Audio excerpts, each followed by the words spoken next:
This is The Front Stretch on AM 590, brought to you by Joe's Karting, online at joeskarting.com. This is Turn 2, fully stocked by the Party Patriot Council Bluffs, located just off the beaten path at 35th and 5th Avenue. It's time to find a gas station that won't break the bank with great prices on food, fuel, and so much more. The Party Pantry is where you go to save some green.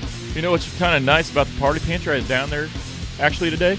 They have this new whiskey down there. This Jim Beam Devil's product, or Devil's something or other, but it's actually aged in wood barrels like most whiskeys are, but it's a longer aged, and it's a darker Jim Beam, but you can taste this extreme wooden flavor in the whiskey. It's actually really good. I'm getting thirsty. I think it's called Devil's Spit. Thanks. So now I'm going to be stopping by the Party Pantry on my way home. Make sure to get myself some gas and some Jim Beam.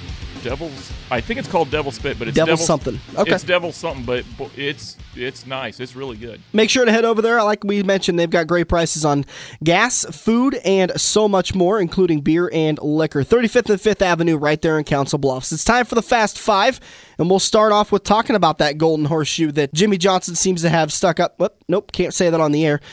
It's the golden horseshoe that Kevin Harvick talked about a couple of years ago, where it just seems this 48 team, they don't have much go wrong for them. And last year, we saw them have one or two races where there was something that went wrong, but other than that, they seem to fall into the cautions just right. They seem to have all this lucky stuff happen to them. And on Sunday, this happened again. Like we'd mentioned in turn one, we're under the caution for the rain, and all of a sudden, smoke starts coming out of the back of the car. And it was a funny conversation between the spotter and crew chief Chad Knaus, as the spotter comes on the radio and says, "Hey, you guys got smoke coming out from the back of your car." And Chad says, "What makes you say that?" And he says, "Well, first off, the 17 told us, and second off, I can see smoke coming out the back of your car. We're spilling oil." So they go 2 or 3 laps around caution. He's down on the apron, and the red flag comes out, and Jimmy Johnson's day is saved by the rain. This golden horseshoe just seems to be stuck with the 48 team. Can you guys recall any kind of an instance while you guys were driving where something has happened and you definitely said, okay, wow, despite me being a good driver, that was luck? Not necessarily me, but I could sit there and say, Bud's favorite buddy, my brother-in-law, Bill Layton, I've seen a couple times where I actually got his car this year, and I'm sitting there going over it, and there's things that are ready to fall off. Now, man, if I keep anything a touch loose, it just comes right off. I'm sitting there, and my dad would tell me all the time, you know what, Andrew, sometimes luck is actually better than talent, and Jimmy Johnson is the perfect statement for that. Even though the first race of the season he had some bad luck, he just seems to make it up the whole rest of the season until the chase starts. One of the biggest things I remember in 2011, I was at Eagle Raceway. I'm watching Josh Most in his Edge mod. He comes off the bottom of turn 2. He gets the car a minimum 6 feet up in the air. Nose is down, pointed towards the ground. The back end hits the ground so hard it actually left imprints of the underslung on the back of the mod in the track, and he still came back up and finished within the top 10, starting like 20th. Wow. And that's a combination of driver ability, the car, and a whole lot of luck. And like Andrew said, sometimes having luck is way better and more advantageous than having all the skill in the world and the nicest equipment. Yeah. I don't know how many times I've heard the saying, I'd rather be lucky than good. Well, my biggest stroke of luck I've ever had is June 4th, 2011, when I won my first A feature. That was definitely a stroke of luck. So into the Fast Five, number 2. Stroke of luck. Anyways, the appeals court in Virginia has refused to reinstate Jeremy Mayfield's lawsuit against NASCAR. Go through this really quickly. This has been going on for several years. In May of 2009, Jeremy Mayfield failed a random drug test at Richmond International Raceway and was suspended indefinitely from NASCAR. He fought the ruling. They ruled in favor of him. He was reinstated, missed 2 races because of sponsorship ineligibility. He was not able to find sponsors, and then failed another test on July 15th of that year. NASCAR then resuspended him indefinitely, and since then, Jeremy has been in and out of courts trying to get his status reinstated by NASCAR, saying that this was a combination of Claritin D and Adderall that they are detecting and thinking it's methamphetamine. NASCAR has held up the ruling and said, no, it's methamphetamine. You failed twice. You're out of this series. And I would be shocked if they ever got to the point where they were able to let him back in. And we talked about this before. It's a bit of a good old boy series. It doesn't matter if Jeremy Mayfield wins every lawsuit with NASCAR. They're going to find a way to make sure he doesn't race in NASCAR again. Well, it's just like what they did with Jimmy Johnson. I mean, you're illegal. You're not illegal. But, we're going to give you your points back and still fine you $100,000. Yep. It's the same thing. Talk to me a little bit about IMCA rules. Is there any kind of drug testing involved? There should be. Yeah. I'm not. How do I gently put this? Don't use no names, bud. I'm not going to use no names, but wow, you guys know this is a NASCAR show. When two of the guys just said, "Hey, don't use no names." Well, I mean, we've got enough on this subject to go into another whole show. So it would be safe to say that there are some drivers you guys would question on a Friday and Saturday night are definitely under the influence of some sort of substance. Well, let me tell you what one driver in the modified divisions told me 3 years ago, and I died laughing. We're at the Tiny Lund, end of the year special over at Shelby County Speedway, and he drove the wheels off his car. And I asked him, I was like, man, what'd you do to your car? I mean, you just, last night you qualified, but you were pretty fast. But, boy, tonight you're just balls out. And he goes, well, I drank enough, and I'm just going to say this as politically correct as possible, enough adult beverages to really intoxicate the Russian army. And he told me, he goes, I think I'm still half inebriated, and I'm half hungover at the same time, and I just want to go home. So the faster I get the race done, the faster I can go home and go to bed. And I've talked to several drivers, once again, not going to mention names, but, really, like Andrew just said, jokingly, they should. Honestly, they should. I mean, I don't really feel comfortable. Now, I'm not going to lie. I've been under the influence of, one Bud Light, but I've been under the influence of one Bud Light, and I've been on the track, and I know drivers would actually say, well, that explains a lot of things. But at the same time, you don't want to be out there with somebody is under the influence of weed or alcohol or something like that going 100 mile an hour. That's a little out of control, especially when somebody's high. Well, this is Turn 2. It's fully stocked by the Party Pantry in Council Bluffs. Just off the beaten path at 35th and 5th Avenue. It's great prices on food, fuel, and a large selection of booze with their Hooch Room. Get to the Party Pantry at 35th and 5th Avenue, right there in Council Bluffs, and find a way to save a few dollars. Chevy announced on Tuesday and Wednesday that they were going to be re-releasing the Commodore. General Motors, actually, obviously the parent company to Chevy, released this information, said the Holden Commodore will be reproduced in America, and they said they would also be replacing the Impala in the NASCAR series.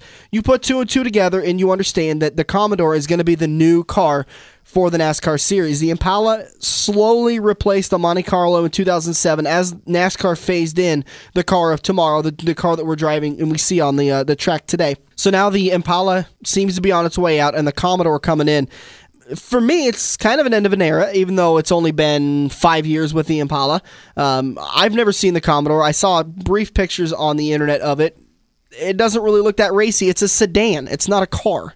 It's a sedan. Well, I think what they're trying to do is Dodge is coming in with their new design here soon. Obviously, Ford's going to have to bring something out here soon because Chevy did, but I think that's all they're trying to do is Chevy's just trying to outdo Dodge because Dodge's is going to be looking pretty slick if anybody jumps into them. Well, that's an interesting story, and it's a great transition we'll get into right now. Robbie Gordon has announced, due to lack of funding, that he is shrinking his 2012 NASCAR commitment.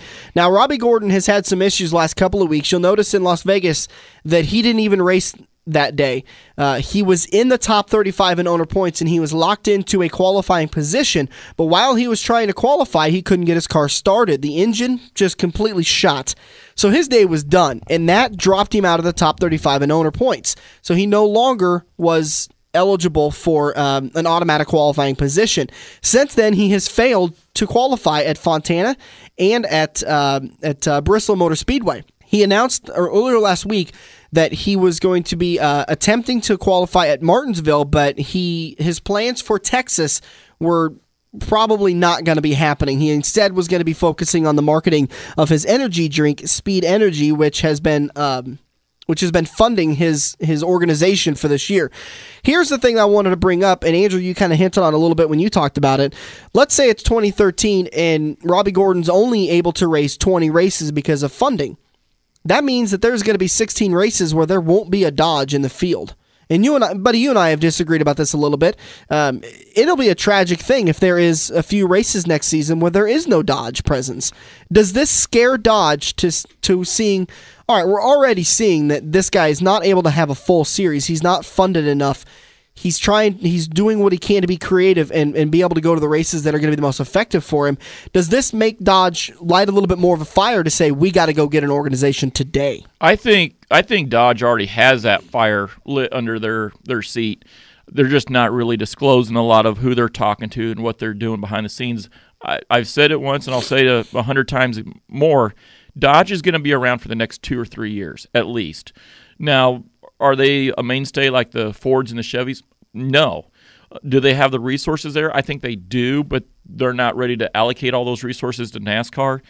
I don't see Robbie Gordon being the only Dodge driver next year. I think what this ultimately is just a sign of the times. The economy's down. You know, you talk to some people in the private sector or the business sector, and they say it's coming back. Some people say it's going down.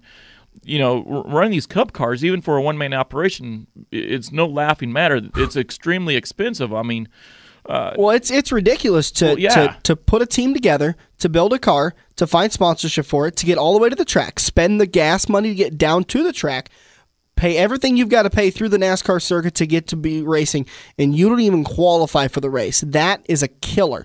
I mean, if you at least qualify and you finish out of the 35, you're going to see some sort of a payday for that, and something's going to come back into the organization to help offset some of the costs.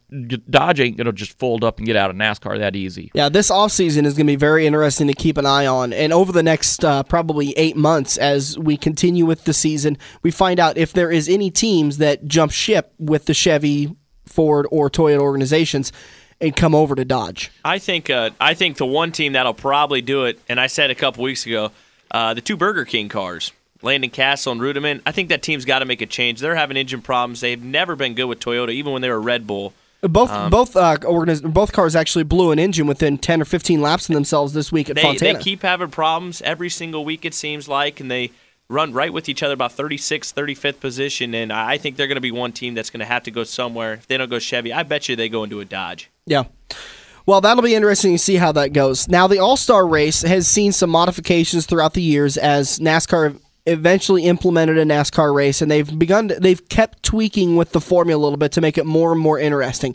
We've seen All-Star races or All-Star events and pro days in all other sports that have lost interest. Viewership has died off. The players aren't interested in doing it. NASCAR seems to be the only league that is actually doing something about trying to make the All-Star race and their All-Star event a bit more interesting to the fans and fun for the drivers. The drivers will always be interested because of that big thing at the end of the race, that $1 million paycheck. It's not a points race, it's a pure payout, and I don't know what organization that wouldn't want $1 million payout at the end of the day. The changes they made for this year's All-Star race, it's going to be happening on May 19th. They're having the 4 20-lap segments as they've always had. The winner of those 4 20-lap segments is now going to go to the front of the pack right before they go into the pits for the mandatory pit stop before the 10-lap shootout. So you're going to have your 4 segments. Those winners are then going to be ushered to the front of the field, and then they're going to go on a pit lane. So there's still going to be an opportunity for the pit crews to either make or break those guys' race night, and then they're going to come out and they're going to do the 10-lap shootout. Guys, is this something that will make it a little bit more interesting for you? I don't like that. I actually don't. Bud, you go first. You think you like it? I love it, and here's why. And I don't care who you are or where you come from, but if you follow NASCAR, there's always those races every year. The Daytona 500 can be a prime example of this, the super speedways. You're going to watch the first 30, 40, 50 laps, and the next thing you know, you're taking about an hour and a half long nap, and then you wake up with 20, 30 laps left to go, and all of a sudden, everybody's slicing and dicing, jockeying for position, and all of a sudden, you got a race. The All-Star race in the past has just been green to checkered.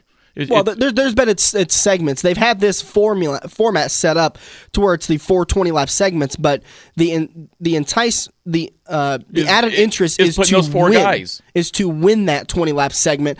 Otherwise, it's been okay. Well, I'm just going to hang out in the back and protect my car for the final 10 laps. Yeah, and that's what I like.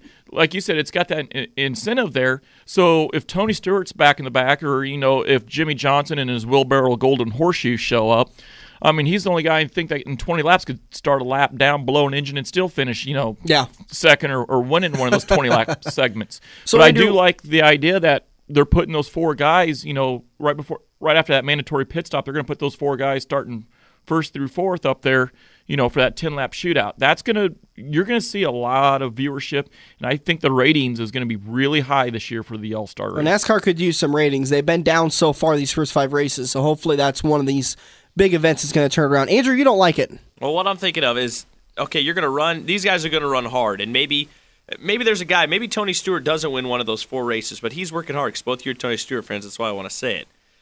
This guy is working hard, obviously, to try to win. He didn't win. Finally, the last and final race, he's leading the show. Jimmy Johnson's now running, 10th, 11th. He's just doing his little testing because he knows, after this 10-lap race, I get to start up in front. So they're going to put Jimmy and 3 other cars in front of Tony, who will come out of the pits then 5th, and he's going to have a harder time getting past the 4 guys that actually didn't earn it through the rest of the day. All they had to do was win 1 race, which is, yes, they won. They deserve to start up front, but I think it's just like winning a heat race, bud. When you win a heat, you don't always get to start up front for the feature. No.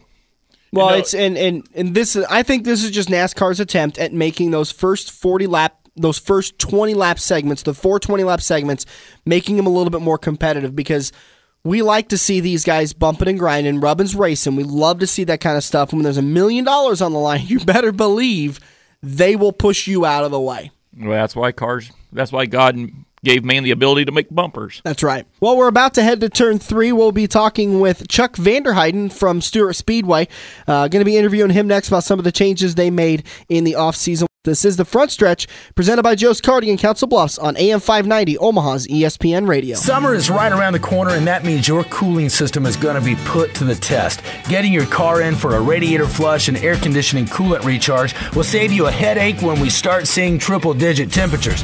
Kevin and the crew at Auto Connection will also service your car, which can increase your miles per gallon and help you save at the gas pump. Located at 21st and O in Lincoln, online at autorepairlincolnne.com. Call 402-477-8200 to schedule an appointment today. Buddy! Hi, I'm Buddy Ray, driver of the number 25 Party Pantry Modified. When I'm headed to the track or my family needs a fill-up, we all head down to the Party Pantry, locally owned and operated just off the beaten path in Council Bluffs on 35th and 5th Avenue. Party Pantry has some of the area's best prices on food, snacks, beer, and gas, and has a great liquor selection. So stop by and see the whole crew at 35th and 5th Avenue in Council Bluffs, just off the beaten path, where you're treated like family with a name and you're not just a stranger. Are you ready for fast-paced, adrenaline-pumping, wheel-to-wheel racing right here in the Metro? Get to Joe's Karting in Council Bluffs and see what it's like to race real go-karts. Joe's Karting knows it's no fun to race go-karts at 10 miles per hour, so they ripped the governors out, and now the only restriction is how good you are at racing. It's full-throttle, white-knuckle racing every day of the week. Head over to joeskarting.com for hours, prices, and specials, or give Buddy a call today and set up your group races at 712-256-5278.